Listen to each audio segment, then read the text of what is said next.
দেখো বস, জীবনে তো আমাদের সফল হতেই হবে।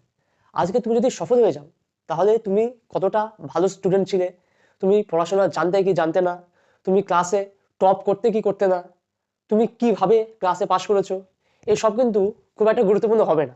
কিন্তু তুমি যদি জীবনে সফল না হও, তুমি যদি ক্লাসে খুব ভালো পড়াশোনা করতে, তুমি যদি ক্লাসে টপ করতে, তাহলে কিন্তু মানুষ তোমাকে আর সেই সম্মানটা দেবে না। কেন? কারণ তুমি সফল নও। তখন মানুষ বলবে যে ছেলেটা তো পড়াশোনায় ভালো ছিল, ক্লাসে ভালো রেজাল্ট করতো, কিন্তু ছেলেটা জীবনে সফল হতে পারলো না, ছেলেটা তার মেধাটাকে নষ্ট করে ফেললো। তখন আপনার মেধাটা আর কোনো গুরুত্ব পাবে না মানুষের কাছে। আপনার যে আচার ব্যবহার, আপনার যে ভদ্রতা, আপনার যে নম্রতা, সেগুলো কিন্তু কিছুই মানুষের কাছে আর গ্রহণযোগ্য হবে না। কিন্তু যে ছেলেটা ক্লাসে খুব কষ্ট করে পাশ করেছে, সে যদি জীবনে সফল হয়ে যায়, সে যদি জীবনে খ্যাতি অর্জন করে, একটা জায়গায় পৌঁছে যায়, সেই কিন্তু সবার কাছে সম্মানের পাত্র হবে। এটাই কিন্তু বাস্তব, এবং এটা আমাদেরকে মেনে নিতে হবে।